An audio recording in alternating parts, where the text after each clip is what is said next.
Welcome everyone to the monthly Breakfast for Dispute Resolvers, co-hosted by the Association for Conflict Resolution of Greater New York and the City University of New York Dispute Resolution Center. We've been holding these breakfasts every month on the first Thursday of the month since 9/11. This is breakfast number 225.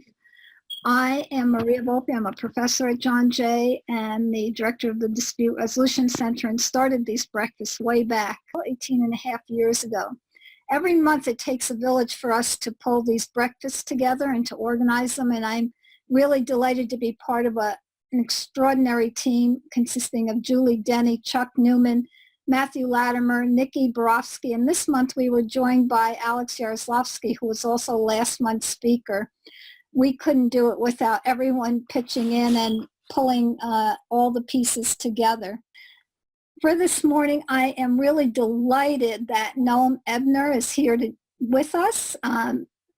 One of the benefits of the new virtual environment is that we can have speakers from wherever they are. They don't have to be with us physically in New York. So what we've lost by the intimacy in the room, we have gained by having a worldwide audience of colleagues that we would not otherwise have.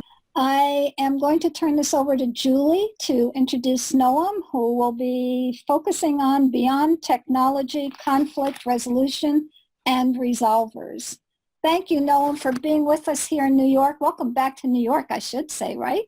As a former New Yorker. Julie? So, Noam is eminently well qualified for today's presentation. He's a professor in Creighton University's Department of Interdisciplinary Studies. He's an early innovator in online teaching, former chair of Creighton's online graduate degree program in negotiation and conflict resolution. And before that, he taught for more than a decade at universities around the world while practicing as an attorney, negotiator, mediator, and mediator trainer. He used to be from New York, but now he's in Jacksonville, Florida, and in the interim, he lived in Israel for many years, working as a practitioner in Jerusalem, teaching, training, consulting, both there and in the US and other countries around the world.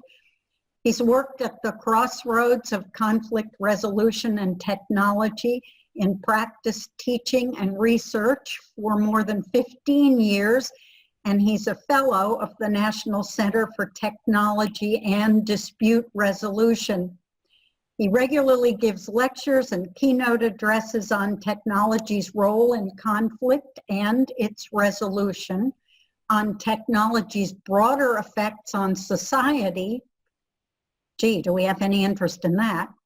And how these affect in-person negotiation and mediation processes, and also on the likely future evolutions of the negotiation and dispute resolution fields. With that, I turn it over to Noam. Welcome to the Roundtable Breakfast, Noam. Thank you, Julia. Thank you, Maria. Thank you, everybody. And thank you all for coming. After all of that introduction, it's going to be a bit of a letdown when I try to share my screen and that doesn't work. Let's see how that goes. If that goes, someone can give me a thumb up. Okay. Maybe I should start with my mixed emotions about this. In the sense that I've wanted to join these breakfasts for years. As Maria said, I'm originally from New York, from Washington Heights.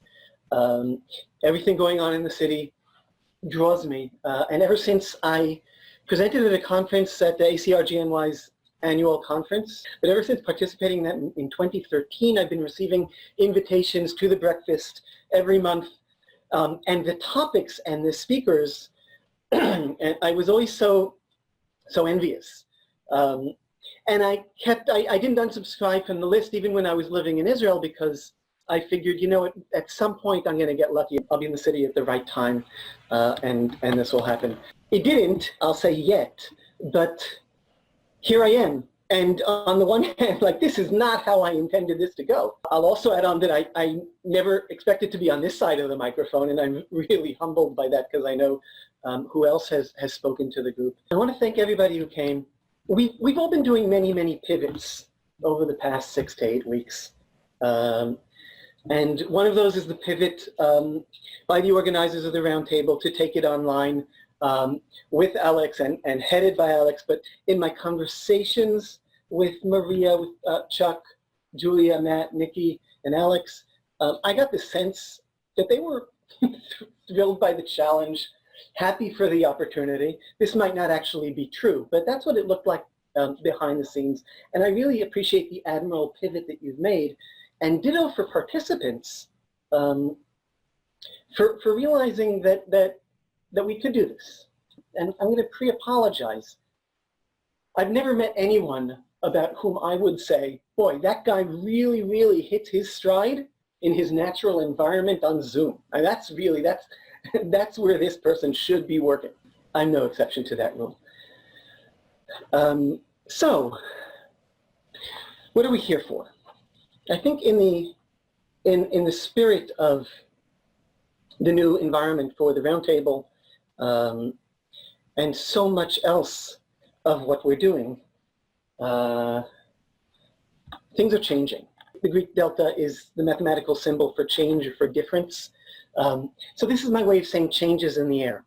And it's in the air in different ways for everyone. The roundtable is an example. My own work, you would think it remains largely the same. I teach fully online at Creighton University's program on negotiation and conflict resolution. In that sense, my day-to-day travel plan, have not been greatly disrupted. But still, no matter how used to this stuff you are, no matter your lifestyle, no matter your patterns, to different extents, but still, changes in the air. And we are all dealing with things that we have never dealt with before. And change is so much in the air that things that I was thinking this morning about things that in 2019 were perfectly normal seem crazy in 2020. Like, imagine yourself walking down a jetway, and in one of those enclosed jetways with 50 other people scrunched up behind you, and getting onto that plane, and then sitting in a tube with a stranger to your right, a stranger to your left, 8 to 10 people within 6 feet of you. I could go on, but I won't, because I'm even just talking about it, I'm cringing, and it kind of makes me want to go and jump into a tub of refreshing hand sanitizer. So those are things that normal and crazy have changed, and vice versa. Things that in 2019 seemed crazy are perfectly normal nowadays. Okay, so Exhibit A might be this roundtable. I don't know if this would have sounded crazy, but it was not preferred, that's for sure. But just an example that stands out for me is that throughout 2019, Elaine Greenberg from St. John's School of Law and I tried to publish an article on online courts, online dispute resolution, and online mediation. And we submitted it to the top law reviews, many of them, and they unanimously rejected it. And just to be safe, they rejected it a second time, the second time we submitted it. And now, of course, 2 months later, 3 months later, here we are. All courts are either shut down or online to one extent or another. All mediators have all shut down or have gone online to some extent or another. All lawyers have shut down or have gone online to some extent or the other. And this isn't me saying, working out my disappointment or my vindication. And wait past that, and the article will eventually be published. But more to say that there are things that we could not have even imagined would have become just so temporarily normal. I'm not going to get into the picture question right now of, so what is the new normal going to be? Although we will reach that. And there are many good guesses about that. But what I am saying is I'm appreciating how people and systems are adapting. And I'll say, when I say adapting, I'd like to differentiate adapting, which is kind of, let's call it temporarily modifying behaviors, activities, actions, modes in order to suit external circumstances or pressing needs, and a deeper process of change in which the effects of adapting cause us to change, to be different, not just to act different or to react different, but to actually be different. I'm planting that early because that will be a recurring theme as we go along. To get a sense for the adaptation we've gone through, and here I'm shifting into us as conflict professionals. I know that there are many people here with different years of experience in the field, different activity in different areas of the field. What is this field thing anyway? But there are, whatever we're going to talk about, folks doing conflict. And folks doing conflict, whether you're a mediator, an arbitrator, an attorney, or a conflict engagement expert of any other sort, I found this this infographic, this timeline of virtual ADR that Nikki shared around. And Nikki, this is brilliant, and kind of the 5 stages of how the field transitioned towards thinking that, okay, video-based mediation is actually something that we can do. I know there are some people on this call who may have been doing it for months or years already, but most of the mediation field and other conflict fields have gone through this transition very rapidly. However, I did want to, since we're talking about adaptation and pace of adaptation, I do want to point out that most of the field went through this more or less, depends on where you are and what you were doing, but if you needed to put a pin in it, let's say about then, stages 2 to 5, about then. It might have been a week earlier, it might have been 2 weeks later, that's fine. This is the same period in which higher education did exactly that thing. And you could use the same infographic, change a few of the words, and you're the same. Same thing, same time. I do want to note, though, that the first stage took a lot longer.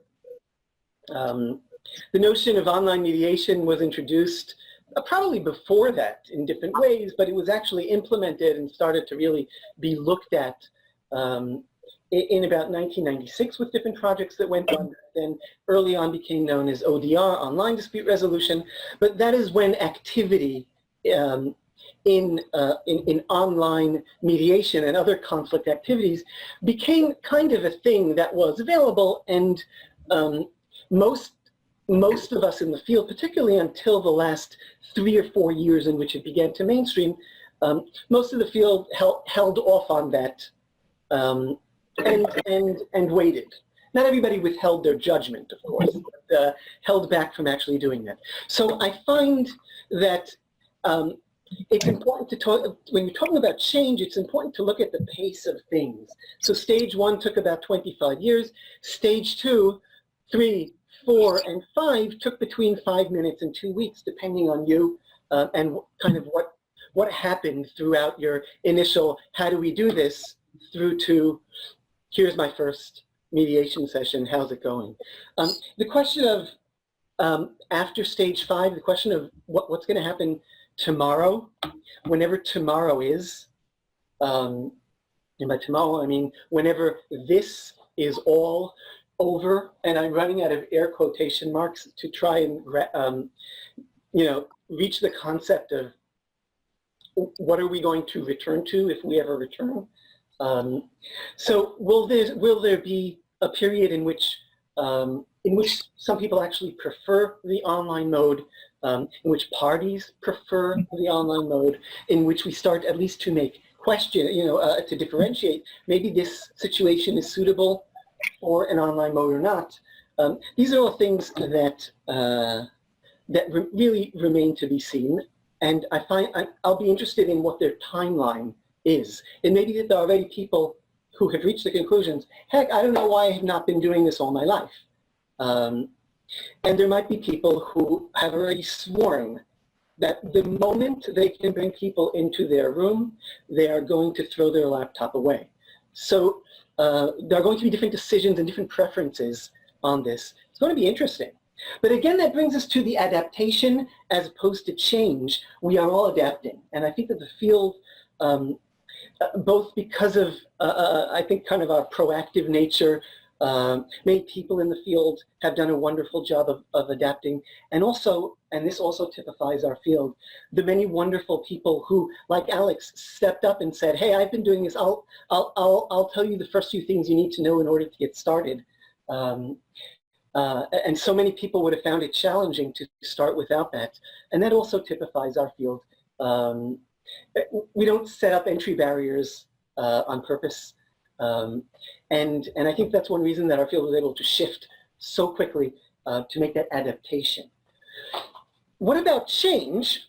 Well, that's a different question. And once again, I will note it's one thing to notice that we don't have bagels right now being served. And it's another thing to consider what will come after when this is all normal. And I'd like to make a shift from what is going on right now to longer term or processes that are more far reaching than how do I set up a breakout room. And I'd like to put a few things on the table ahead of time. Some of you may, to the extent that anybody has ever heard of anything I've done, I find it very interesting to listen to that introduction and say, oh yeah, right, I've done that. But I've been involved in online and technology and dispute resolution for many years now. And I know that it's very, very easy to get lost in the technology. Okay, and since I've been doing it for so long, I'm very appreciative of people who change their mode of managing their magical processes and figuring out how it would work online. And a lot of that had to do with figuring out technology. But here's the technological trap, that the moment you start dealing with technology, you kind of zoom in on technology. And every time I feel that starting to happen, start to happen to me, I notice I have to yank myself out and look at big picture and look at what is really going on here, either with regards to people as opposed to technology, or with regards to process over time as opposed to what's the cutting edge in technology now. So for that purpose I have, and this is something I say to myself every so often, it's probably amusing if you catch me muttering to myself, is to use General Organa or Princess Leia's scolding of Poe, for those of you who follow the movies, and telling him, get your head out of the cockpit, when he just saw a narrow part of the mission ahead of him and didn't see the big picture. So every so often I say to myself, Ebner, get your head out of the cockpit and try to see the big picture. And I'm going to assume that role today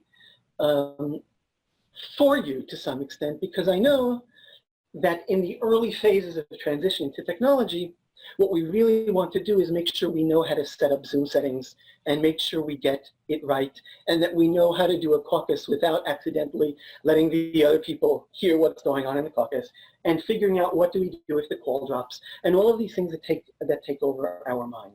I am going to try to lift us or yank us out of there, but I want to clarify again that is not a lack of appreciation for how important that is or how significant your work is now to transition. So please don't hear it that way.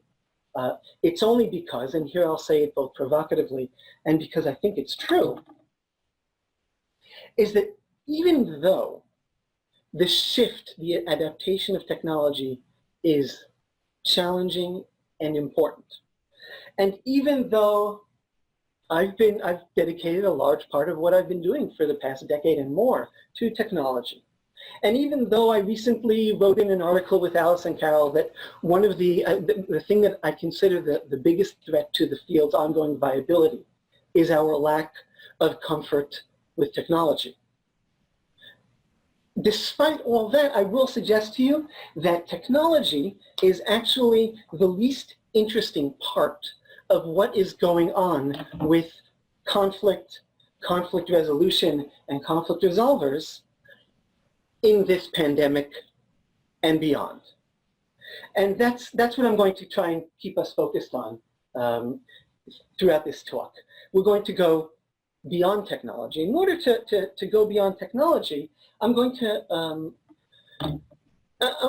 suggest that all this, even though it has been awakened by the pandemic, or more to the point, it's been brought into focus, sharp focus, urgent focus by the pandemic, all this is part of a much larger change process that has been going on with humanity in general, society and individuals, as well as with conflict, negotiation, and mediation over the course of the past, I don't want to pin it down, so let's call it a generation or so. Okay? And since I've been tracking this phenomenon over the past 10 years, 12 years, I'm able to recognize its signs as it kind of speeds up during the pandemic. In that sense, I'm kind of taking the position of the farmer's insurance advertisement popped into mind. I know a thing or two because I've seen a thing or two. We know a thing or two because we've insured a thing or two. So even though things are now happening really quickly and they have their own unique flavor, actually what's going on now has been going on for nearly a generation. And I'm going to take us back to understanding that process of what's been going on over the past generation, and then we can start looking at why this period is so acute in that regard. So by the end of today, we'll not only understand changes that have been going on in conflict in the conflict world for the past decade or two, but we'll also understand, I think we'll understand a bit more about the pandemic, not from a medical side, of course, but from our own professional perspective, I hope better than we did before. That's what I hope, the point that we'll reach by the end of this, and I'm looking forward to hearing your comments, your questions, your suggestions on that. I certainly don't have the whole picture. I can just point some stuff out. So, if we can look away from Zoom, here's what I've been hearing people talk about during the pandemic, and this is what I read in the infographic that Nikki made. Between the lines, once you're not looking at technology, I hear that change is going on, and that adaptation is going on, and it's causing change. There are emotional aspects to this. There's anger at Zoom bombers. There's anger at the need to do this. There's frustration with having 8 Zoom meetings a day. In other words, all of our peopliness is involved in this developing attitude with and towards technology. And finally, as I demonstrated, the pace of change is speeding up. And all of this has to do very familiar hallmarks of what has been going on over the course of the past generation. And that's why we'll be able to understand, as I said, what's going on now for real other than technology. And as soon as we've mastered how to function in Zoom or how to, or any other video conferencing or mediation technology, what do we need to start looking at as the really important stuff? So in order to explain that, and since I've used the word acceleration and we're talking about speed, and since I've been working a lot on a project on conflict resolution and Star Wars, and more widely a project on conflict resolution in pop culture. So we're going to go back to the future, back to things that have been going on over the past generation in order to explain where we are now and where all this is going. And I'd like just to highlight the note of acceleration.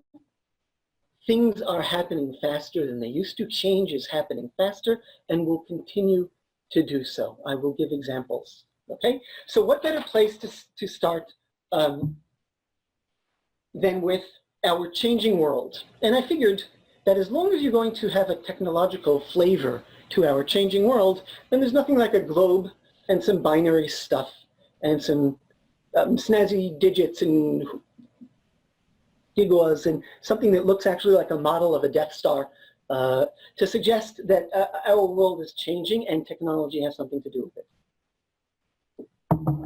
I'll share, excuse me, that my own journey, both personal and professional, are reflective and enabled by this changing world.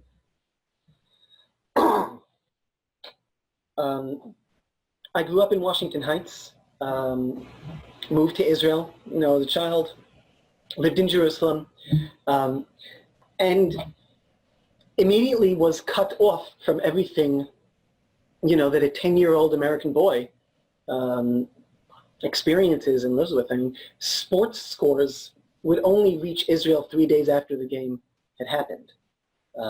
This wasn't in the 1920s, this was in the 1980s.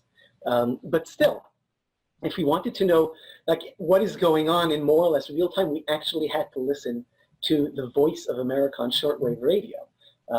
And the fact that I'm sure that many people on this call, don't even know what that is indicative of, how the world used to be. And that was relatively a modern world.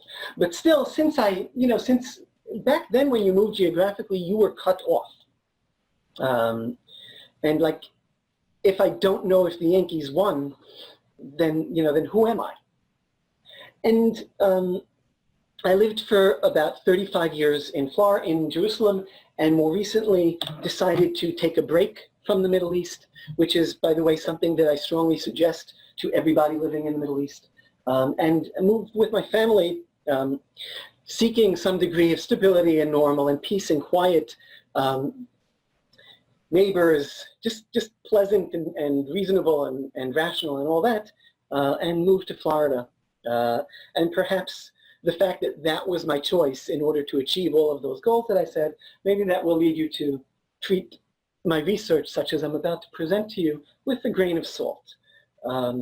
But here we are, and my career has also certainly been a product of our changing world.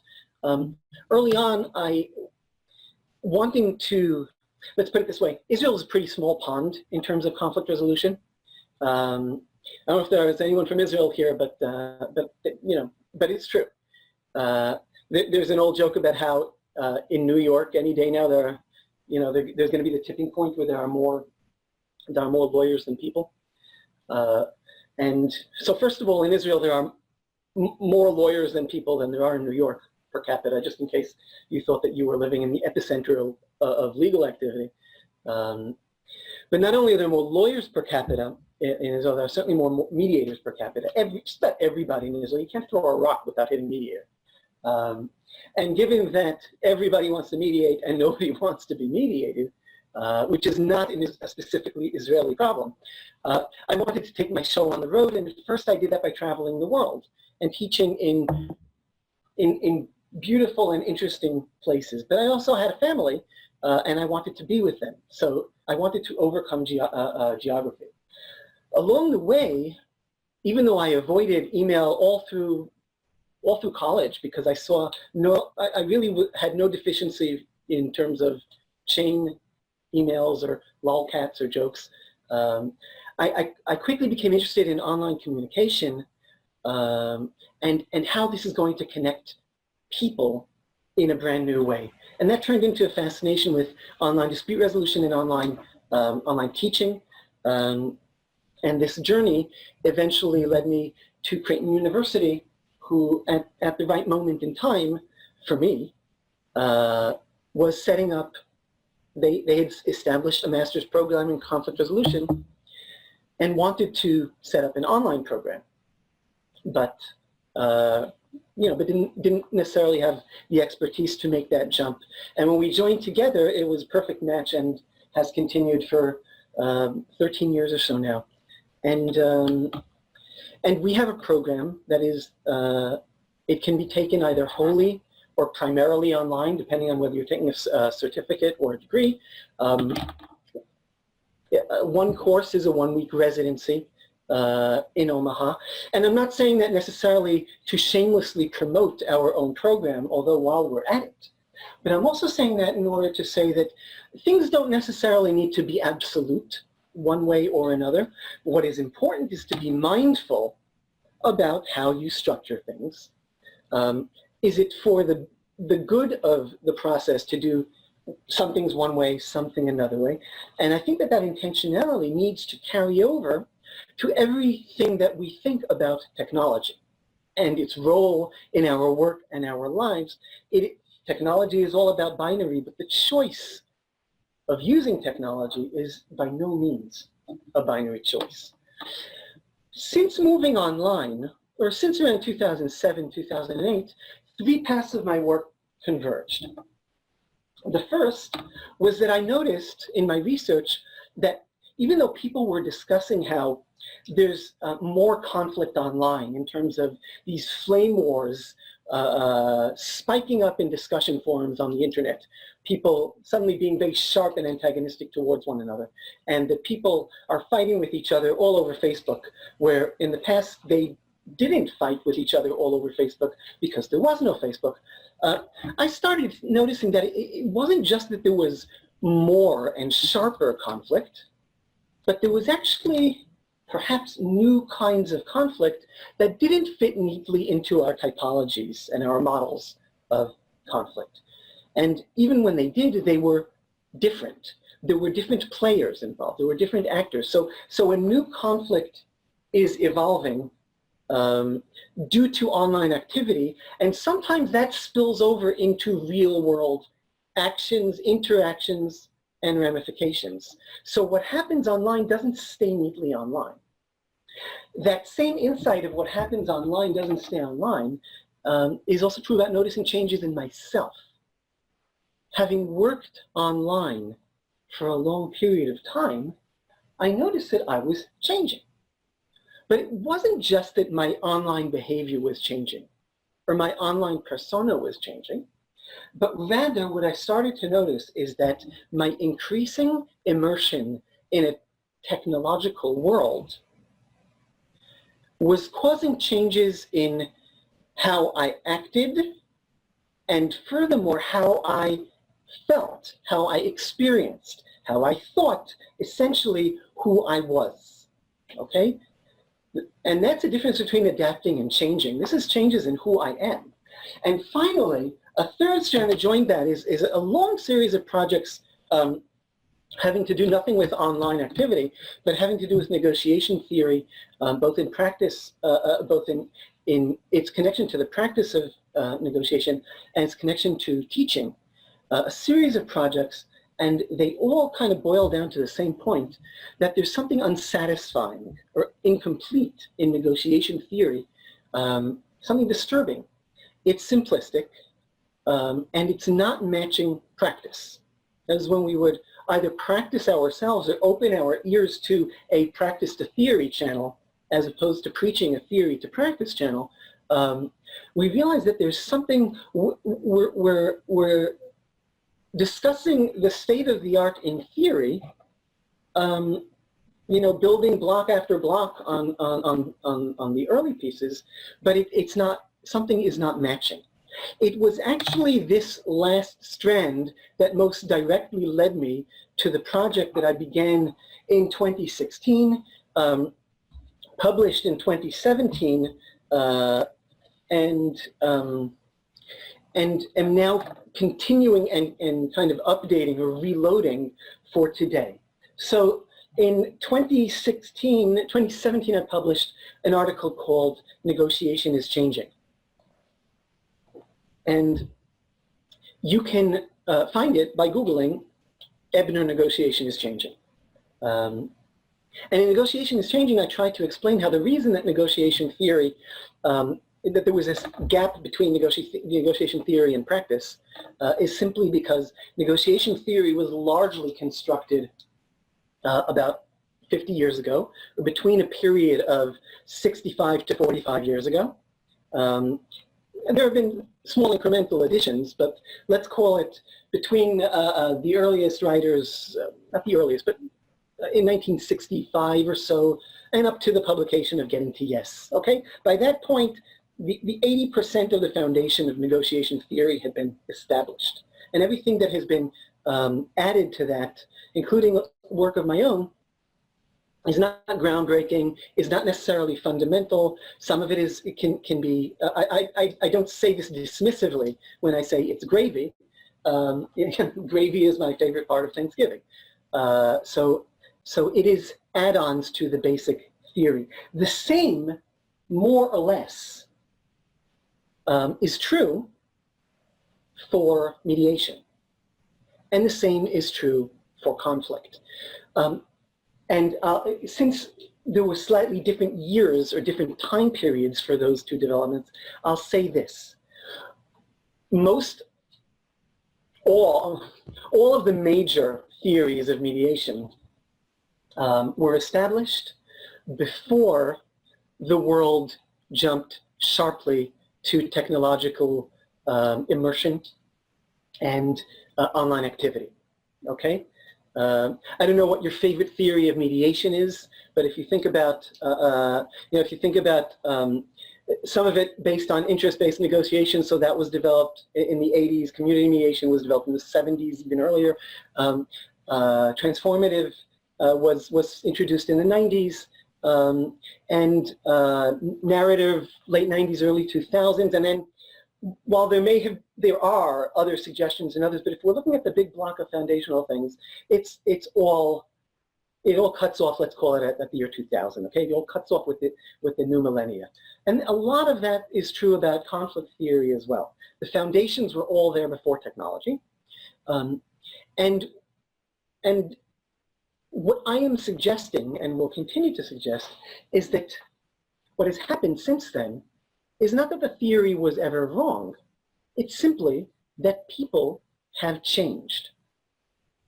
And human change was not taken into account. Now, I went ahead and wrote this all up in a excruciatingly long law review article because it occurred to me as I was thinking about it this morning. I thought, I'm the Robert Mueller of my topic, by which I think the way to change the world is to write things up in a very, very, very long document. That's definitely going to bring about change. The only difference is that I read his piece, and I don't think he's read mine. But and I say this because while it was well received in terms of it sparked a lot of good conversations with colleagues, nobody came out and called me an idiot to my face. Some people did disagree with parts or whatever, but there hasn't been much follow-on in terms of deep experimentation into how people have changed in terms of negotiation, mediation, or conflict, or what do we need to update in our own syllabi, mental professional maps, etc. So there's still a lot left to do, and I'm going to suggest that it has become more urgent and more acute now, because I think that the change that we've gone through over these past 15, 20 years has just received a new level of acceleration over the course of the past 2 months, and I'll explain that soon. People have been speaking about change for a long time, and very often those comments about change have somehow been related to technology, whether this is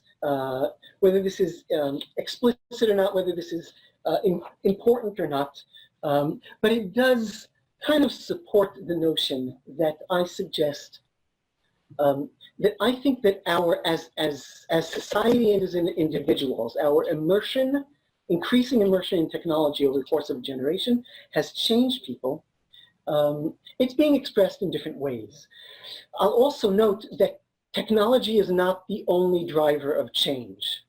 I also need to get my head out of the cockpit and not think that just because so much of my world has to do with technology, that that is the only driver of change. But I do suggest that with other drivers of change, whether spiritual drivers, educational drivers, economic drivers, I think that this is a unique moment in human history, moment, I mean a generation, at which technological change has shot off the charts. And I'll show some of those charts. But it is a particularly strong driver. But please don't take that to mean that this is the only thing going on. Au contraire, I think that other things merge with this and are going in the same direction. I'd be interested to hear if you think. So when change happens, technological change happens, humans cope with it. That's what we do. We cope with it. We adjust with it. And we have responses, reactions. Sometimes we avoid them. Sometimes we deal with them head on. And here's a set of rules that Douglas Adams laid out in the meaning of life. And I'm sorry, I think this is in the Salmon of Doubt for people who want to get precise. And he's someone who foresaw so much of this, even without intending to foresee the internet and different kinds of communication. He was writing science fiction and satire, but he went ahead and recognized it. So I'm not a guy who reads out PowerPoint, so feel free to read it on your own.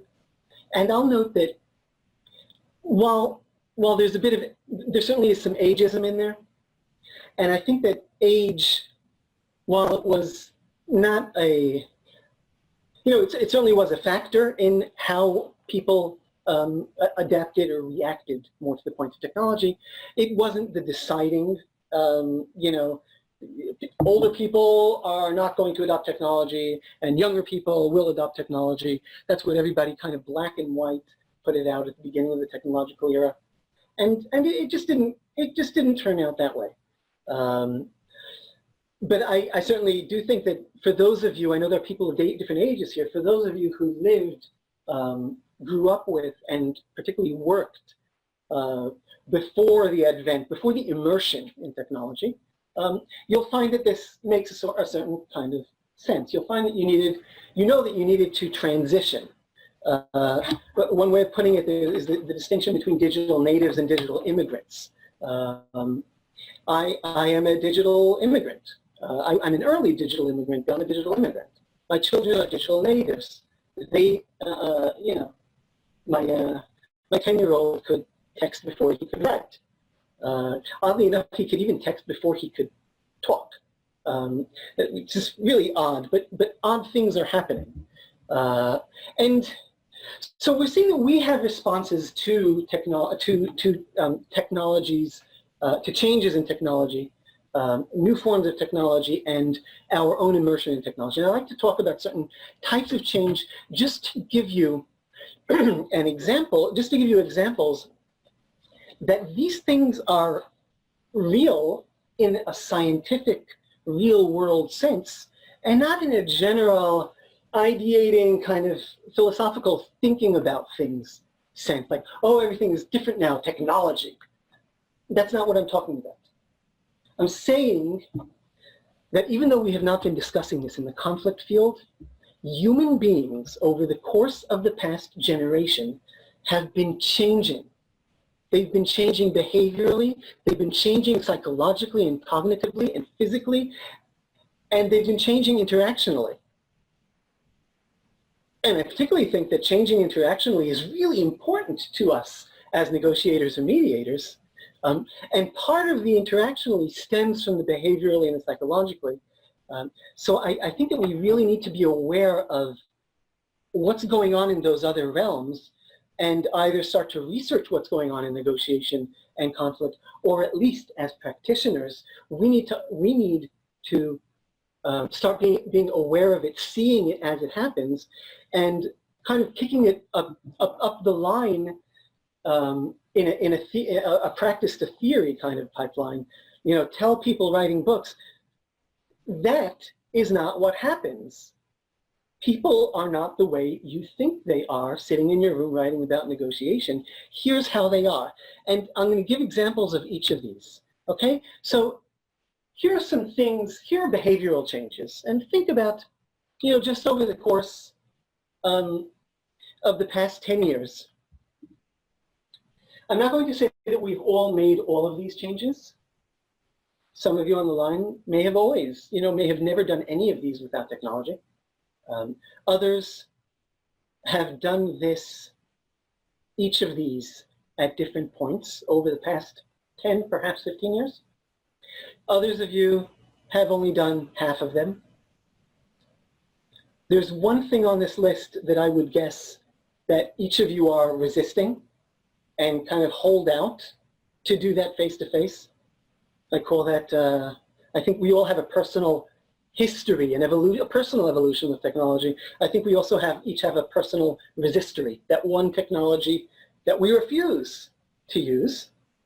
But whatever it is, we have all adapted our behaviors over the course of the past decade. Now, by now, there's nothing revolutionary or remarkable about saying that. Like, whoa, we've changed so much. That's not the point.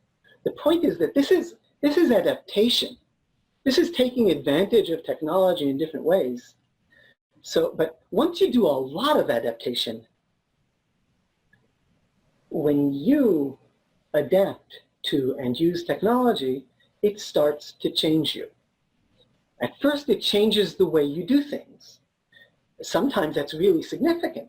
For me, it reduced my commute, sometimes by as much as 8 hours each way. At the time that I started teaching online, I was also teaching in Turkey. And the trip from my home in Jerusalem to the campus in Istanbul was an 8-hour trip. And the shift in my life cut down my commute by 8 hours, each trip. So we all have our own story and our own changed behaviors, and over time, it has changed us. And I'd like you to think about that cup of coffee about to spill into the laptop, and I'd like you to imagine that that is your laptop, and you are the person who has just spilled your coffee. Excuse me while I take a sip of my own for dramatic effect. And I want you to consider how you're feeling as you watch those drops of water, drops of coffee about to cascade, and you know what's going to happen. And I'll leave you with that for a moment. A second exercise is look at that iPhone.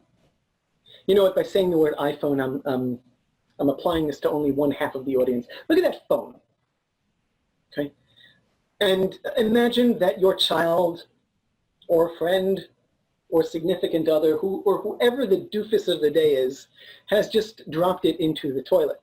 For me, that's my children. And you've rescued it, and I hope you all know the rice trick for saving cell phones that have gotten wet. Absorbs the moisture, and it's sitting there, and you have to leave it there for a day. And when your phone is in there, it's in this Schrodinger's cat situation of you don't know whether you have a phone or not. Now join me in that moment, and how are you feeling? And what I'm going to suggest is that that feeling goes beyond your consideration of economic loss. It wasn't, ah, man, that cost me $400. It's something else. It's that a part of us is in danger. That something, you feel it, you don't feel it so much here as you feel it in other parts of your body. It's like, oh. My suggestion is that increasingly, the reason that is because this technology is now part of us. We are increasingly, in every day and in every way, becoming cyborgs.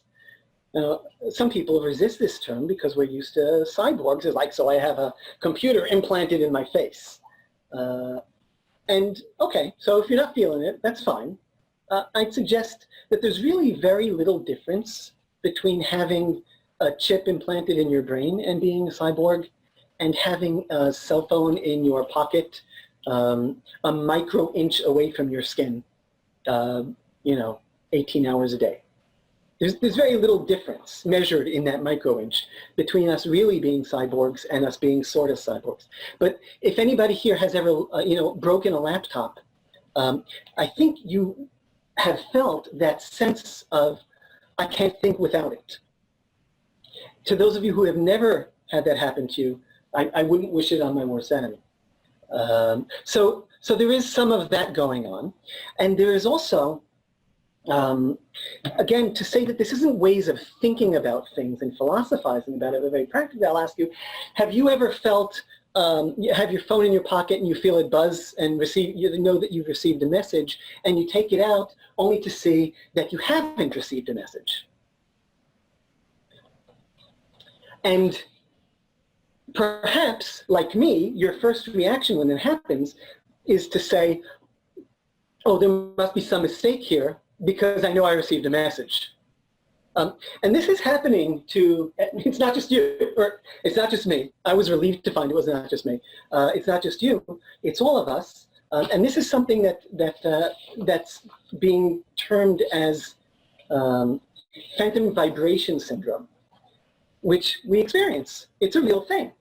We experience a buzz against our thigh or wherever you keep your phone, even though the phone has not buzzed. And what this is signifying, and again, this is in a physiological and not in a philosophical way, is that our bodies are straining to make that connection through that last micro-inch of material. Our nerve endings are striving towards connection with technology to complete the physical distance between that our brains have already jumped and that our behavior has already jumped. And this is something, the vibration syndrome, that happens widely. It happens all the time. And I wonder what else happens all the time that we're just not aware yet, or it just hasn't been named yet, but that indicates this connection. Here's another, just a quick example of how this is not a philosophical change. This is a physical change in human body, is the notion of neuroplasticity.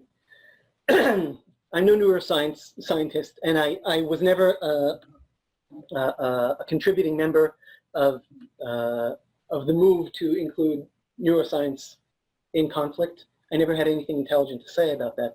But something that I hoped that neuroscience would contribute to negotiation and mediation and has not yet spoken about is the notion of neuroplasticity, which means basically that our brains change physically in order to adapt to the tasks that we provide them with.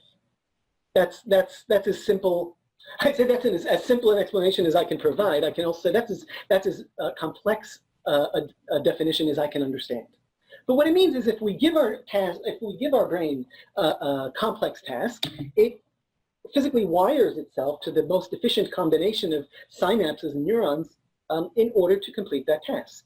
And when we take tasks away from it, it dismantles those and moves on to doing other tasks, okay? So the best way to describe how this affects us is to ask yourself, for those of you who are over, I don't know, over 30, 35, is how many phone numbers do you know by heart today?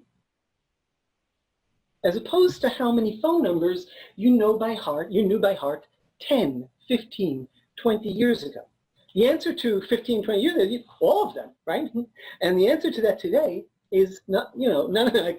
I think there are some people, I can't see everybody on my screen view. And if I could, I'd say, how many people in this room do not know their own phone numbers? And I'm sure that a delightful number of hands would be raised. I know that I sometimes have to think twice.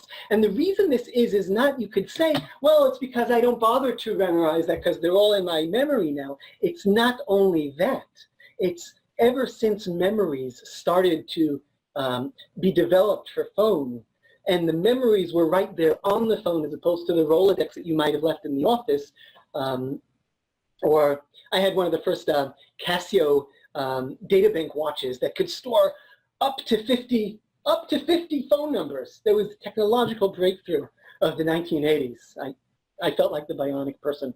But the thing is, it's not just that we don't bother to memorize them. It's that we have cognitively offloaded the task of remembering numbers from our brains to technology. Okay, just like we offload something off a computer onto a hard drive or onto a disk, a flash disk, so too, when the brain identifies tasks that it is no longer being required to do, the brain dismantles the processing power, the processing structure to perform that task. Another example of this has to do with navigation.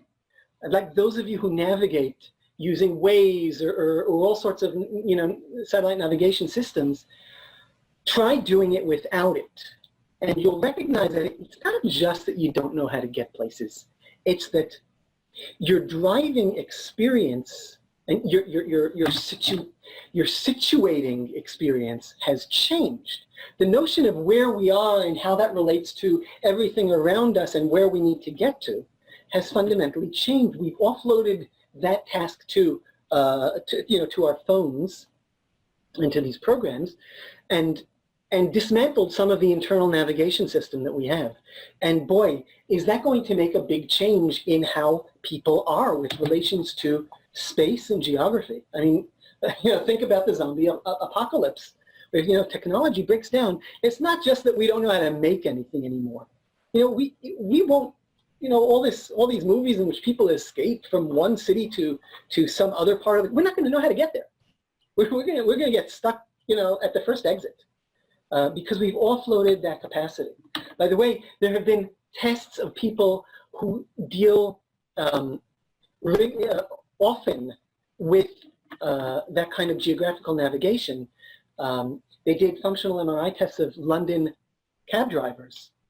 And they found that London cab drivers who have to remember all of the routes through London's alleys, streets, and develop the ability not only to remember to drive on the right side of the road, but also or on the wrong side of the road, but also to get to these places in a city that was not designed for cars, but was designed long before. The navigating section of their brain was much larger than the average person. So I'm talking about physical changes. Our sections are now diminished. That's the best way to make all this real. Of course, think about our interactional changes. Our networks have changed. The way we engage with them have changed. The way we avoid people, whether it's by pretending we're on our phone or by marking ourselves as absent, or all of the things that we do, all of our interactions, and the way we communicate with other people, and what's going on around us while we communicate. And this differentiation between how we communicate with each other and how we broadcast stuff to the world, another form of our communication, this is all new territory. So we are changing in all these fundamental ways.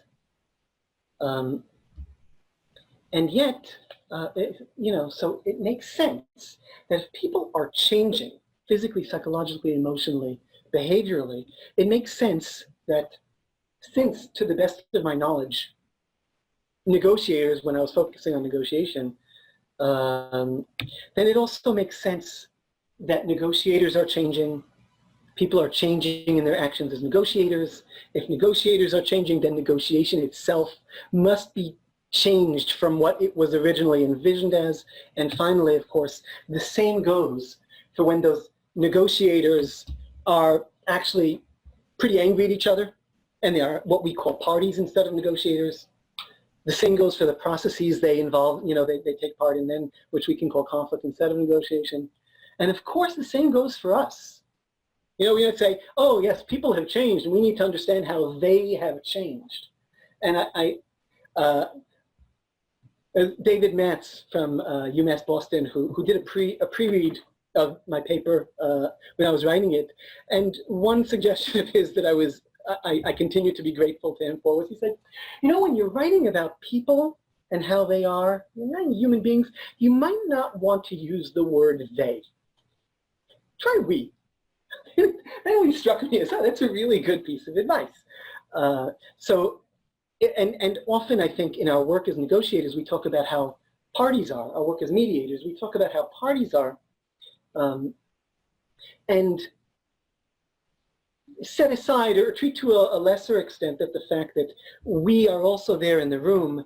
And not only, do we all bring our own whatever, but that we are also triggered in the room. We are also responsive in the room. We are also reactive in the room. So a lot of the things that have to do, particularly on the neuroscience level, with our responses to conflict, they might happen to us also.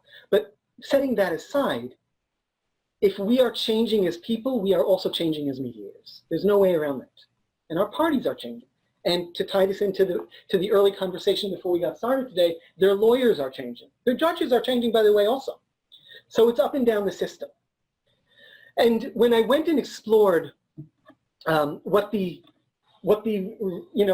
field was saying about this, this is basically what I found. So to fill in that blank sheet of paper with a comment, there appeared to be an assumption that people are the same as they were in the 1970s and 80s. They appear to be that negotiators are as they always were, mediators are as they always were, conflict mediation, negotiation as processes are always the same. Okay? And here's the point at which some people might say, I know this is a bit of a straw man suggestion, but there are a lot of non-straw persons out there who would say, wait, but what do you mean we're not changing with the times? We're not taking this. And just last month, we had a session on online mediation, and we are getting with it. There's a literature in negotiation and a smaller literature in mediation on negotiating online or mediating online, so we are with the times. But that's what I call the instrumental smokescreen, okay? And I mean that literature and this training, it focuses on on technology, not as a human changer. It focuses on technology as an instrument, something we need to use, a media channel. We do our best to figure out how to negate the negative effects of the channel which we dislike or which constrain our negotiation or our mediation. And again, there's that underlying assumption that humans are always the same as they've always been, unless, and here's the only exception, unless they are online. And when they are online, they might have these conflict behaviors or those conflict behaviors that we might need to know something about if we mediate online. But people, once they shut down that computer and walk out into the street or walk into the mediation room, they are the same they've always been. And I find that difficult to believe. And I particularly find it difficult to believe. I was reading, during this period, I was reading Marshall McLuhan, the communication expert, who explained to us, and while he was explaining to us why the medium is the message, he wrote that our conventional response to all media, namely that it's how they are used that counts, is the numb stance of the technological idiot. Now, I'm not saying that to insult anyone out there. I'm sharing that my response to reading this, I've read it before, but I read it again when I was working on this topic, was, oh my God, a technological idiot has my name written all over it. And it literally has my name written all over it, because if you Google my own work, you'll find that a huge, I haven't done that much work in the grand scheme of things, but many of my papers, many of the articles that I have out there are exactly on, how is media used and how to use it better. What I call the via literature, okay? Negotiation via email, negotiation via text, negotiating via video conferencing, mediation via video conferencing, which is the flavor of the month, right? So that's all the via. How do we use it instrumentally? But McLuhan is saying, Ebner, you're an idiot. That's not the important thing to look at here. It's not how you use the media that is really important here. What's really important is how it's changing you and how it's changing everybody as we use it. So I'm not saying, folks, you're focused on the wrong thing now in learning to transition online. Understanding the media, how the media works is not important. No, it is. We need to know how to function with technology. But I think that I suggest, and I'm speaking to myself once again, that focusing on that as if that's the important thing going on as different media become involved in our processes, that's a mistake. Okay, and that's where our head gets yanked out of the cockpit. Let me briefly give some examples of how these change processes that we've been going through affect core issues in mediation and negotiation. I'll do this very briefly. Anybody who wants to get into it, there's a whole article on that, and even the article is just examples, because you can look at any element that's in your negotiation or mediation textbook, your favorite textbook, and ask yourself, has anything about this changed if people have been changing on this issue over the past decade or two? So just an example, if you look at empathy, you hear now a lot of, what's at stake for mediation negotiation? We talk about empathy all the time. And there's a lot of important things at stake. When we teach our trainees and students, we teach them, here's why empathy is important. We also teach them, here's how you do empathy. And there's kind of some recipes, empathy recipes. And here's what you get out of it. Here are the benefits of building empathy, of showing empathy. And on the other hand, when you read, again, material mainly outside of negotiation, you hear that empathy is changing. And it's most conveniently structured that a lot of the literature takes a stance that these young'uns are different in empathy than we are. Okay, this is a good way into the topic. It's always easiest to conveniently point at someone younger than you and say they're different. Okay, particularly in a pejorative manner. So there's a lot of discussion how the kids growing up today, they spend all their time playing violent video games, so they don't know how to, communicate with other people. They don't know how to make eye contact. They don't know how to discuss things. They don't know how to talk issues out. Their body language is all different, and it's mainly this. And these violent video games is reducing their capacity for empathy. And there's a huge literature on all of these things.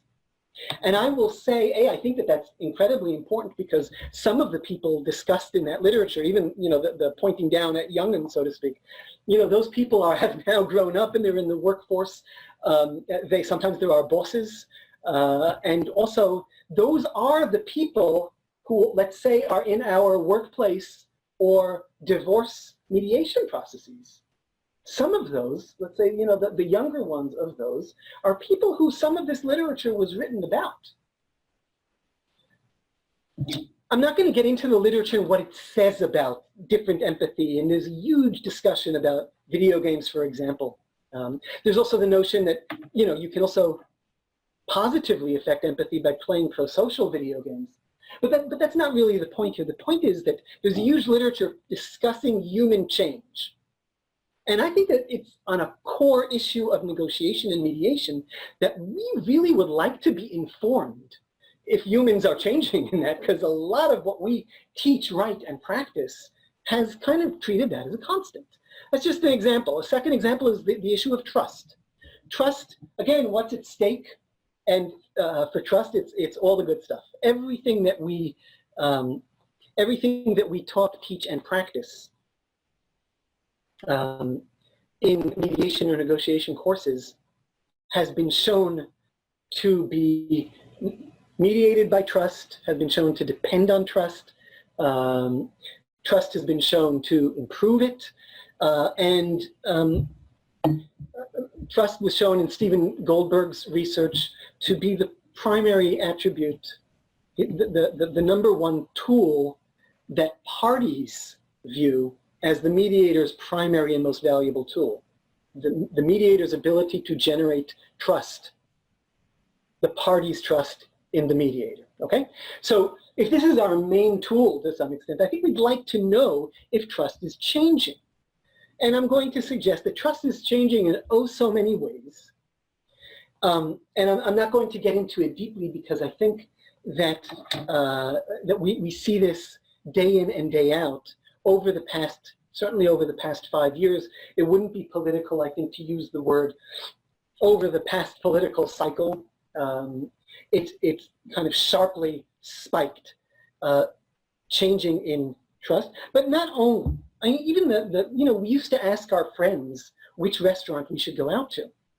And now we, for some reason, trust 168 total strangers on Yelp to give us advice. And by the way, we do that even though we know that a lot of them are lying, that a lot of them are manipulating something for one reason or another. We know that. And still, we view reviews on Amazon and make up our mind. Of course, maybe it's only me.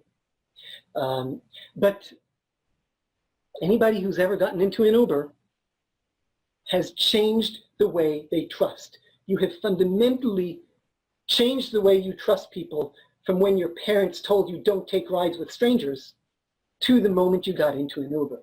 And that change in trust, it's not so we've changed how we transport ourselves from place to place. No, it's a much deeper change in our mechanisms of trust, which spill out into how do we form trust towards a mediator? Or how do I, as a negotiator, get my counterpart to trust me? We have changed. And again, there are many other changes in any element you want to point at. There are other examples. Some are written in that article, Negotiation are Changing. Some are not. But it's happening. Okay? Now, without getting into it, I'm going to leave you to consider. I think that changes in the players, changes in who we are, affect changes in models. Like everything in what we do is built upon an understanding of how the negotiation or mediation model all works together. It's not just about objective criteria. It's about how objective criteria fit in with alternatives, fits in with options, fits in with interests, fits in with positions, fits in with communications, fits in with relationships, and that web is what brings it all together. But if objective criteria has fundamentally changed, then the system has changed.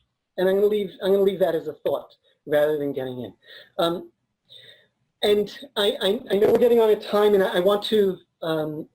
I just want to really focus on where that leaves us.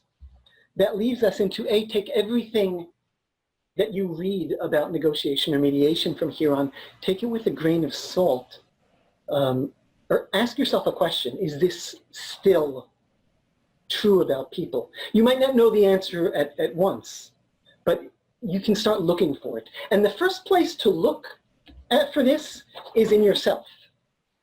Okay, because once you notice your own change processes, you'll know to see it in others, and then you'll know why this is such an important thing. I'm going to end by saying why. I'm going to jump forward and say, why is this so crucial now? This isn't the first period. This isn't the first technological development period. Technology has changed before. We moved from horses and carriages to cars. Other changes happened. But here's the thing. Never before in human history have we been subjected as people to so much technological change in so little time, and in so immersive a way, and in so demanding a way that the technology now reaches out and grabs us even when we don't want to use it. We get that beep. Technology is designed to make us want to use it.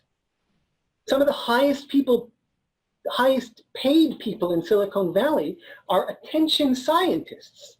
These are people with PhDs in how to make me want to return to the app through a series, through gamification and gratification and reward, and make me spend one more second of attention on the app, one more click of attention. Never before has humanity come up against that. So quite naturally, we are far more immersed in technology, even if we are not technological people. Okay, even if we don't work in technology, and even if we don't, still, it is all happening to us at at one point or another, and it's happening in a way that never happened before. The acceleration of change is on the rise. And that's how I want to look at today. My sense of today is, if we look at today, what has been happening for the past couple of months? We have a fluid, changing situation. The situation's traumatic, so it's imprinting. It's like, just like you remember where you were when X, kid in the leader of your generation, was shot. We remember where we were at 9/11. We remember traumatic events. This is going to be one of those long-term traumatic things. Impressions from it will be heightened. We are increasingly immersed in technology. Ask yourself, do you spend more hours watching TV online during this period than you previously did? Is there any new technology, a new app, a new thingy, let's say even besides mediating via Zoom, okay? Is there a new thingy that you started to use? Are there 3? Are there 5? Are there a dozen? Do you have an app for tracking how many people are sick and how many people are dying in the United States or around the world? Do you find yourself visiting 3 different apps in order to find that out? So we're immersed in new ways and in very concentrated ways. So it's a pressure cooker.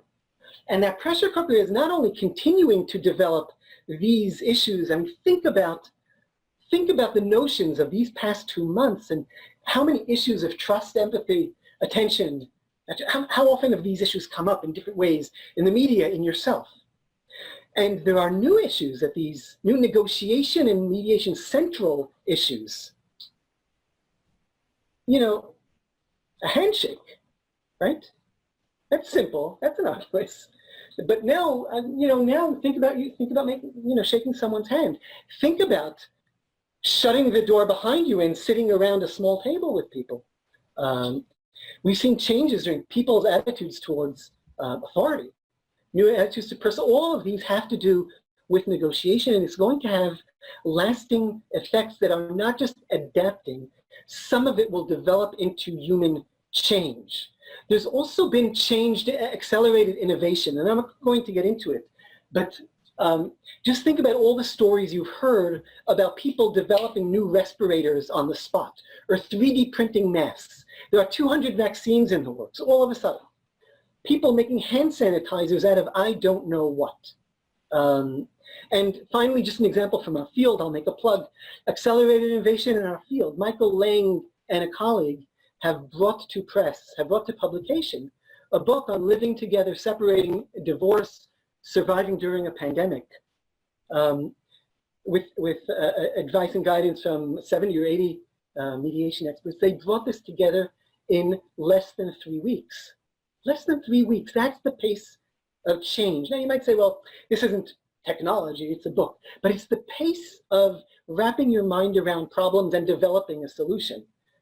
It has just, never before has the conflict field seen, the conflict resolution field at least, seen something like this. So in my sense, we have had a decade, since I've been following this stuff over a decade, I know the cycles and I can see what's happening. And my sense is that we've had another decade crammed into these past 2 months. We are very busy right now with the technological smokescreen that has us looking at how do we mediate via Zoom, and not seeing past that to how is all this technological immersion going to change us and going to change our clients. All of the previous elements of deep human change that we're changing are reinforced, and new changes on the way. And as that happens, everything we think we know about negotiation and mediation is becoming outdated. Now that's the food for thought. Of course, we've also benefited from wonderful things. The field has increased its capacity beyond, just who can I fit in my office. I can mediate across, I can mediate at a distance, I can mediate in different countries. We've taken a step, in my opinion, towards long-term viability. We have a different attitude towards technology. It doesn't matter whether you like mediating online. I'm not only talking about mediating online. I think we need to be more positive towards technology, including how do we use it in our mediation rooms. But generally saying, the notion of incorporating technology in mediation is something we are all much more comfortable about, if only in a pinch. And I think that will have long-term ramifications.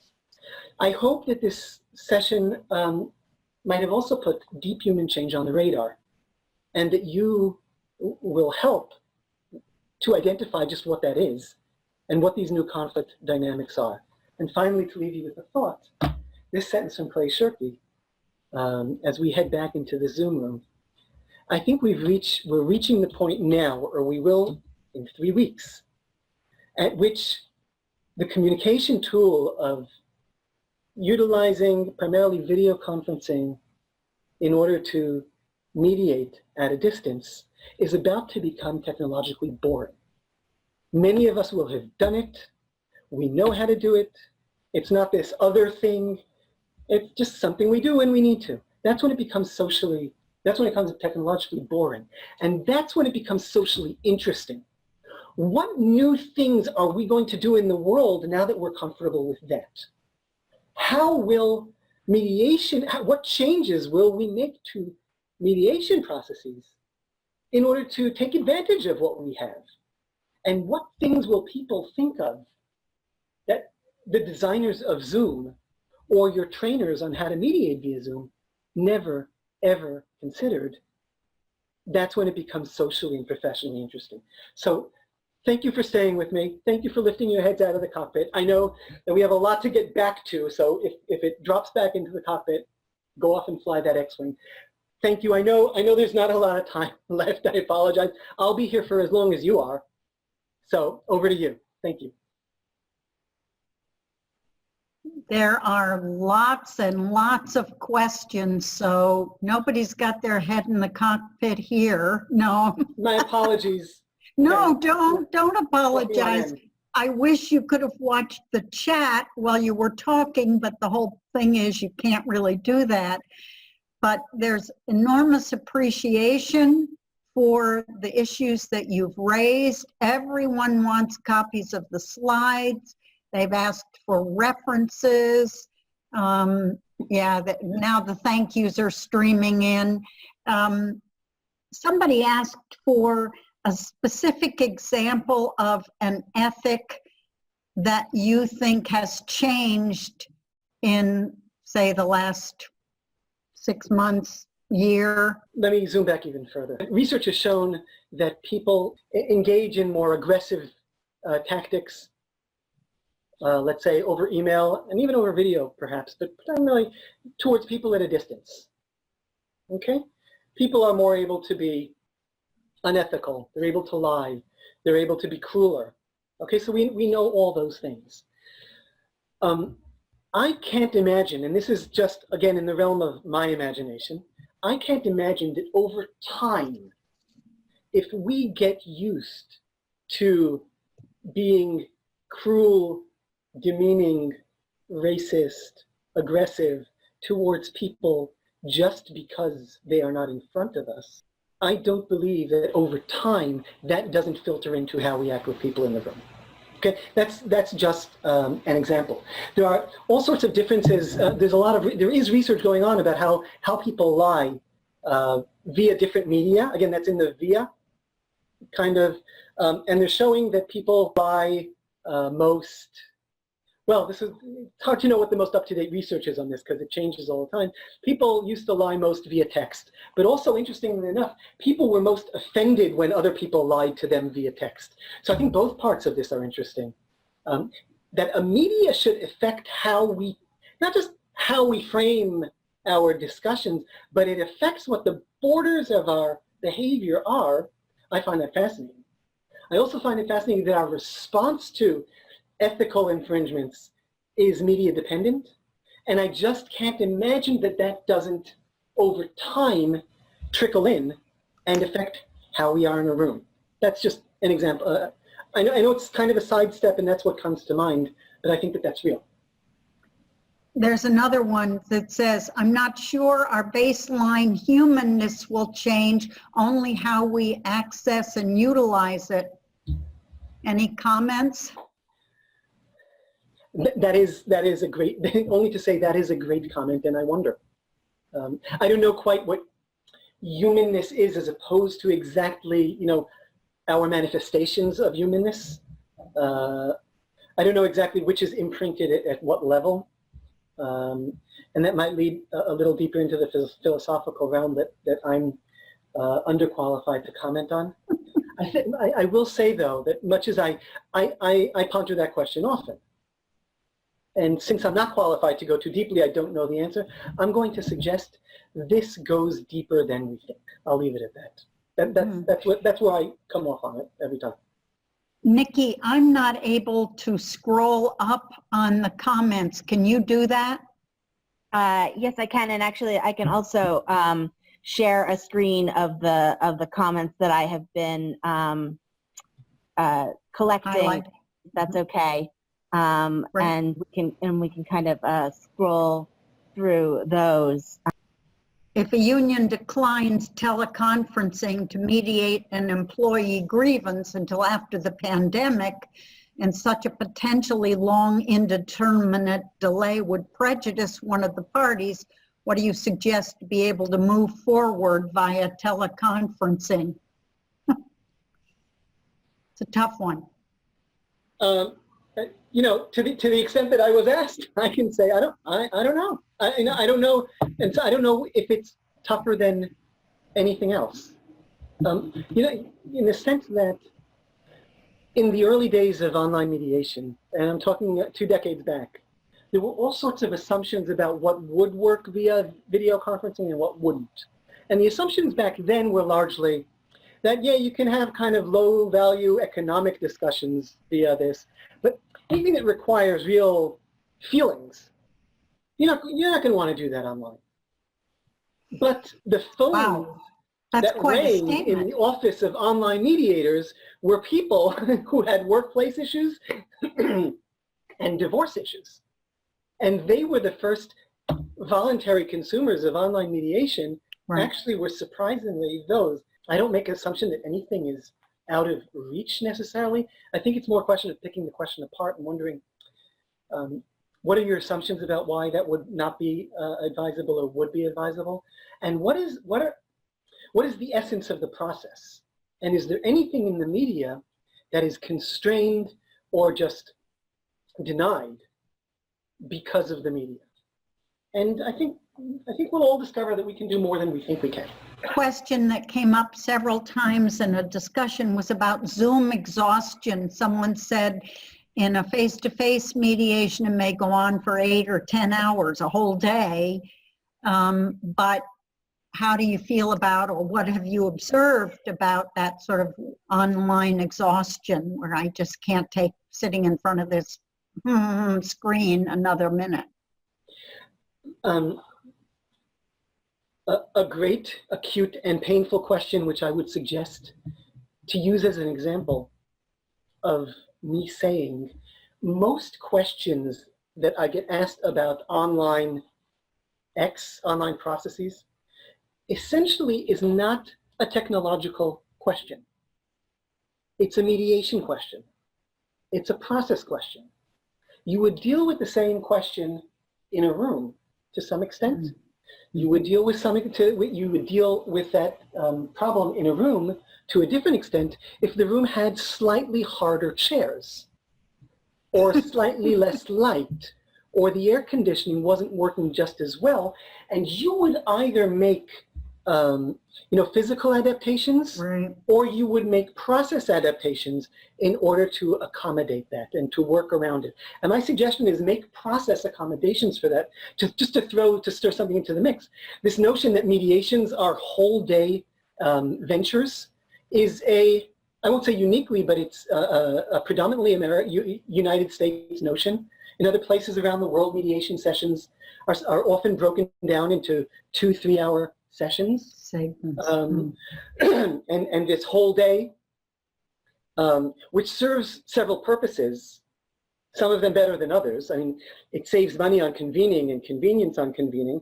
And some would say, well, exhausting parties is a positive attribute or, a side benefit of that. And other peoples would say, actually, I find that problematic. I'm not putting my judgment over anyone, but that's not my preferred mode of mediating. But so maybe 2 or 3 hours at a time is beneficial if you can set the exhaustion towards settlement. Mm-hmm. You set that aside, think about it. one of the reasons that people got together for 8-hour sessions is because of travel or convening costs, or, it's me and you and your lawyer, and everybody needs to come together. While we're online, the price of that can disappear. The impossibility of bringing everybody together 3 times disappears. So you might want to reconsider your process.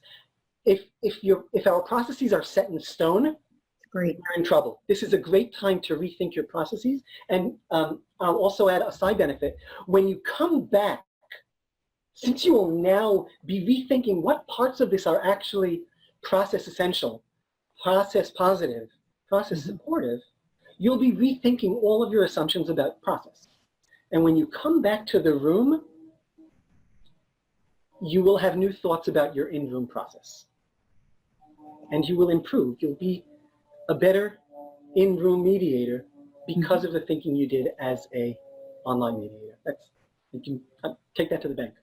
Yeah, no, I think you're probably right about that. Someone else says, have you found any way of measuring the social impact of the percentage of mediators, lawyers on the social commons? Are we having an impact? Are people learning better ways of managing their conflicts because we keep teaching and mediating? Are those skills we are teaching moving online too? Well, we know the answer to that one, but changes you've observed. I'm wondering, I'm trying to make sure I answer or relate to the right question. Is your sense that the question is, all in all, whether online or offline, are we moving the social needle? Are in the end, is all our work combined, are we changing the way individuals and society as a whole manages conflict? Is that your sense of the question? Well, I also think it has to do with the social impact of the number of mediators and lawyers who are now online. Is that opening the field more? Oh, that I can certainly say. Look, online, it both splashes, advertisement and awareness, and my answer would be certainly, without conducting, market polls. I don't need to, and I think that this has been my impression. I run into mediation advertisements, explanations by mistake, by which I mean even when I'm on other people's computers, not necessarily that Facebook or Google is shoving it at me. So I think in terms of that very basic awareness, my guess would be yes. A guess, or sense, my guess would be yes. Is that moving the social needle? In other words, in what we've been speaking about for decades, if only everybody knew about what we have to offer, this is what I call the Super Bowl theory, Super Bowl ad theory of conflict resolution. If only we had a 30-second ad during the Super Bowl, just to tell people what mediation is. They'd all be on their phone, they'd drop their nachos and guacamole and rush to the phone and call their lawyers and say, what's going on? How come you haven't told me about this? I don't know if A, whether we've achieved that, or B, whether that's effective, or whether that's the right way to really move the needle that we're looking to move. But I would say that there certainly are some people who in a targeted manner are really looking to spread the word through different online ways. They're doing quite a wonderful job. So we have both the mass of people going online, and then we have a certain number or a certain percentage of really media savvy or media active folks who are kind of pushing the borders of how far we can spread this. I think we're in a different place than we were 10 years ago. Yeah. Yeah, it's true. My observation of you and your level of comfort with this is, and it's a great role model. You are a great role model, get out of the cockpit. I love it. Get your head out of the cockpit. Here's another one. This is a social question. What about access to technology? This is a privilege. How does conflict theory and practice address inequity virtually? That's a tough one. It's a tough one. The answer is, to some extent, it doesn't, beyond mentioning the digital divide. The digital divide is changing. I think that the digital divide is not necessarily what everybody has in mind. Of, oh, here we have technology, there they don't. It's a more nuanced divide now. And there are smartphones in the least developed places in the world. There are many people with smartphones. On the other hand, right here in the U.S., where we say, well, most people have smartphones or most people have access, there's an economic difference that says that, I can pay for broadband internet, unlimited broadband internet, and other people can't. And that there's a privilege issue there, and it's an inequity. And it's not, it is discussed, it's not discussed enough. It's coming to the forefront now in different conversations. I've heard this with court administrators and mediators over the past few days who've said, look, but this whole thing, like, let's just take it online, do this all by video conference. Some people pay for their data by the minute, but you're going to schedule a 3-hour mediation, or whatever it is, or a 3-hour court hearing for about child custody and contested situation for someone who has a data plan of 1 gigabyte a month. Like, think about that, and more privileged people are kind of going like, oh, like, I didn't even know, is that still an issue? And sure it is. So I think that as mediators, we definitely need to think about that. Sure, our corporate clients and lawyers, and they likely have all of these large data packages they don't have to worry about. But if we're doing work with anybody in the middle class, people need to think about that. And there are other options. There is mediation via text, and there's mediation via email. There's mediation. There are platforms that are dedicated to that, and there are other ways. The jump to Zoom was very quick. Right. But that creates inequity, and we're gonna hear more about that, by the way, when we read about universities. Because in universities, when universities jumped online, and most of them jumped online to synchronous video, just like mediation did, there were a lot of voices shouting out, but that is not fair. Campus flattens some of the inequities, because at least on campus I have unlimited internet, or I have a library with devices that I can use. When I go back home, I'm on a data package this side, and I need it for emergencies. So if we can listen to that discussion and realize that it has to do with mediation and everything we do nowadays online, that would be the right way to go. We have a question from Richard Anthony. Richard? Hello. All right, thank you. I think here in Nigeria, the mediation projects need to develop more, particularly from the court-attached mediation centers. Most of the mediators don't really have the requisite expertise to handle mediations with the courts. And I think recently, because I am CDR accredited mediator, recently I find myself mediating in some high court cases referred to mediation centers in the high court. From analysis, we found out that most of the court-attached mediators don't have the requisite qualifications. And I think that is something that we need to partner with the judicial system in Nigeria to see that those asked to mediate, appointed to mediate in the centers, have the requisite qualifications. Aside from that, we also have what is called the Court of Appeal in Nigeria, the Court of Appeal mediation centers that was recently developed, but up to now, it has not taken off. But we kind of experience legal practitioners' apathy to mediation centers because some of them largely feel it's not our thing yet. But I think in a contrast, it's actually our thing because with the global dynamics, mediation, we can't do without mediation. Richard, do you have a question? My question probably, not question per se, probably remarks. Probably remarks on how we can have developed mediation in other areas in Africa. Probably that is something I need to hard to read.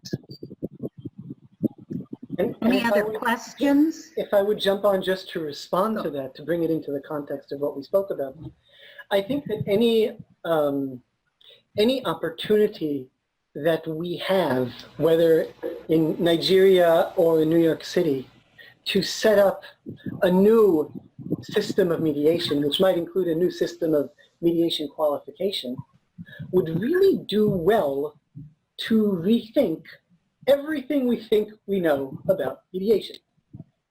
There, I'm just putting that out as like a tiny, oh, here's something you can do in your spare time.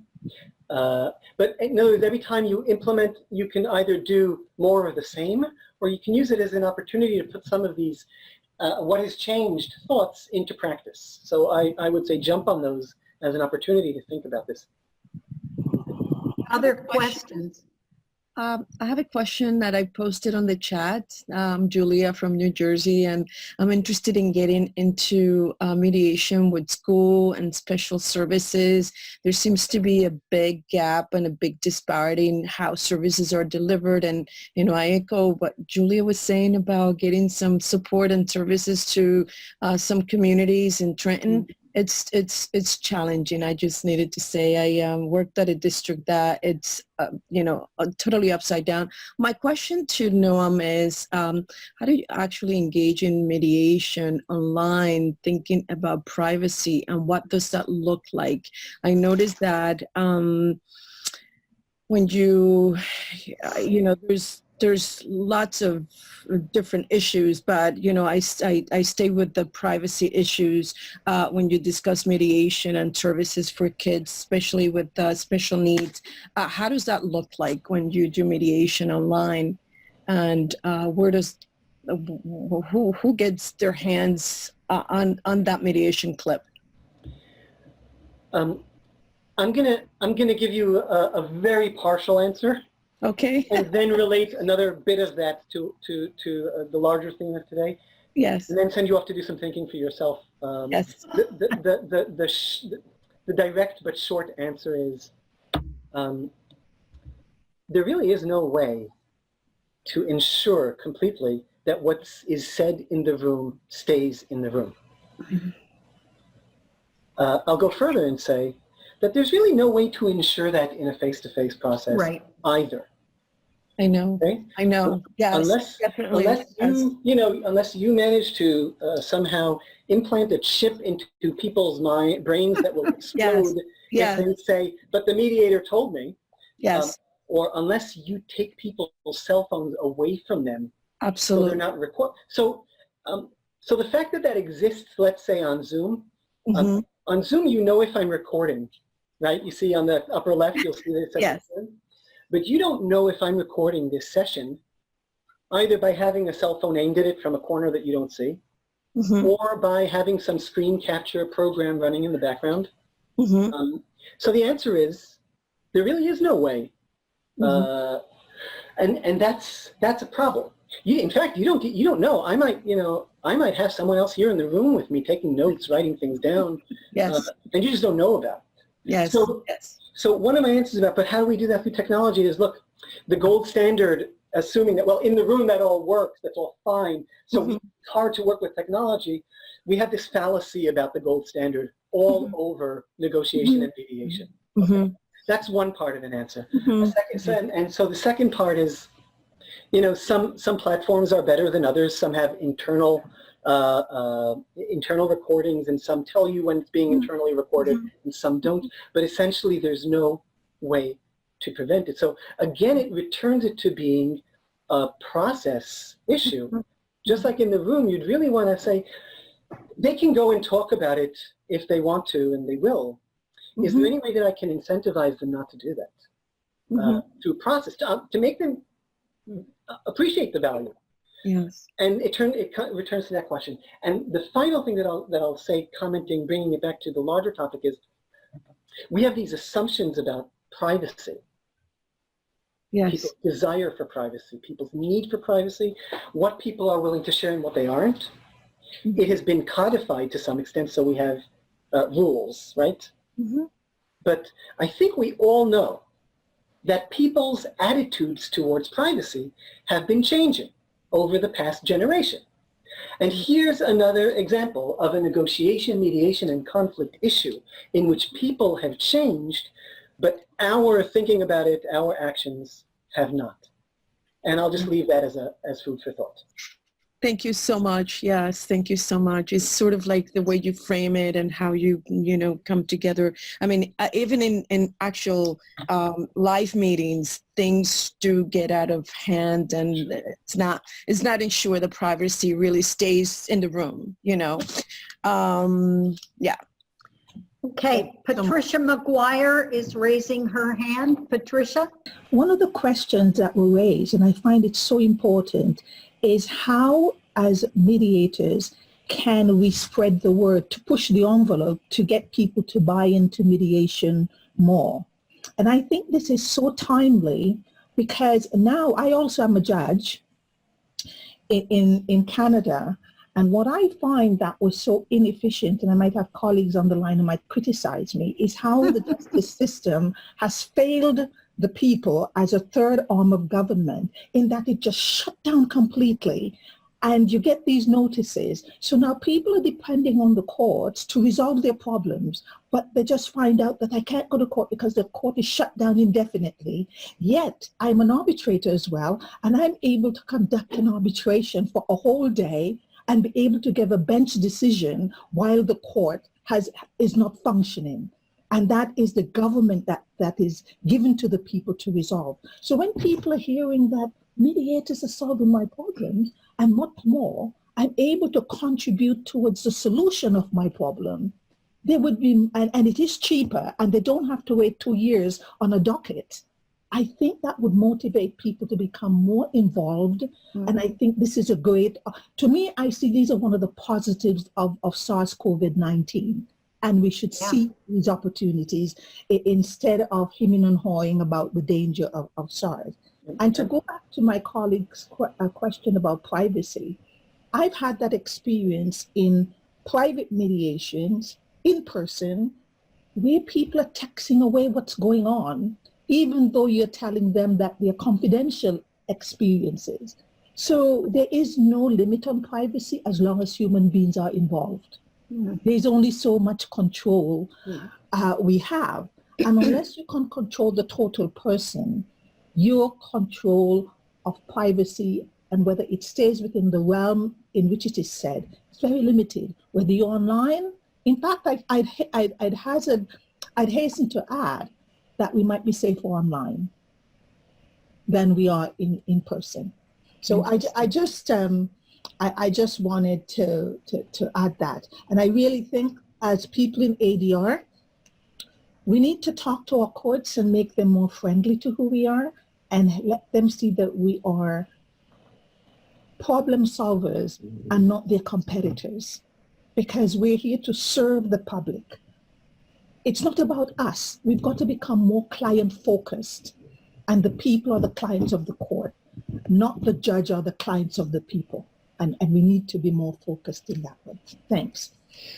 I don't think anybody on this line is going to argue with you on anything you said. So I'm just going to let those stand. Absolutely. Tom Rothschild. Dear friend Tom, up in there. Go ahead, Tom. Thank you, Julie.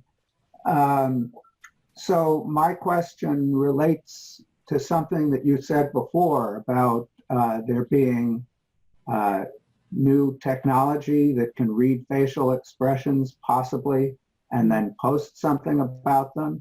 And your earlier comment that people are lying more on online settings, and they will undoubtedly learn how to game the system on getting the technology to report a false emotion. And so one of the questions, and for me, I'm facing this right now, is how do we build trust in the online setting?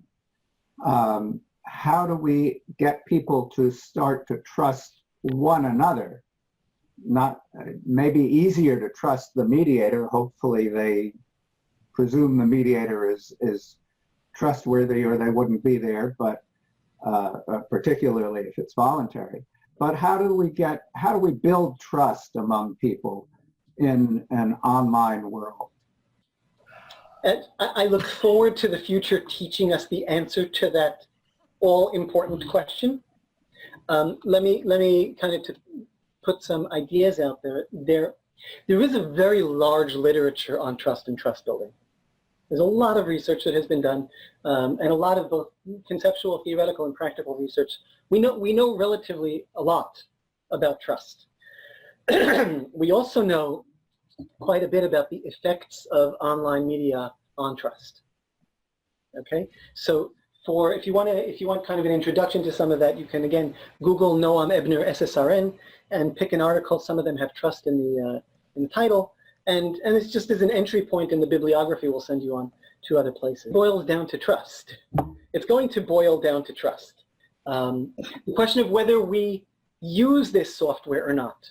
The question whether we pre-agree to use the software or not is something that's going to be, going to be decided. There will be perhaps a whole new checklist of things that we discuss before we begin a negotiation or mediation. It might be that the mediator's introduction will be completely different in a generation.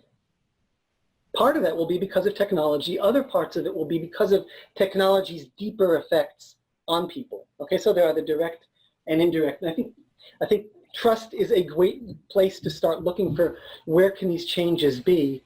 And that's why in this article, Negotiation is Changing, I did dedicate a section to how trust is changing. But there's also that other whole literature on trust building and trust gaining and negotiation mediation. Noam, I trust that this has been a fabulous presentation. I'm going to arbitrarily end it now. Thank you so much. Here's to the future of online mediation, arbitration, whatever. Thanks a ton.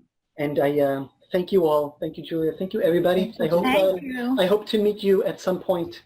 Right. With a Get bagel, to New York with a bagel and between us. And come to the round table. Thank you so much, Noam.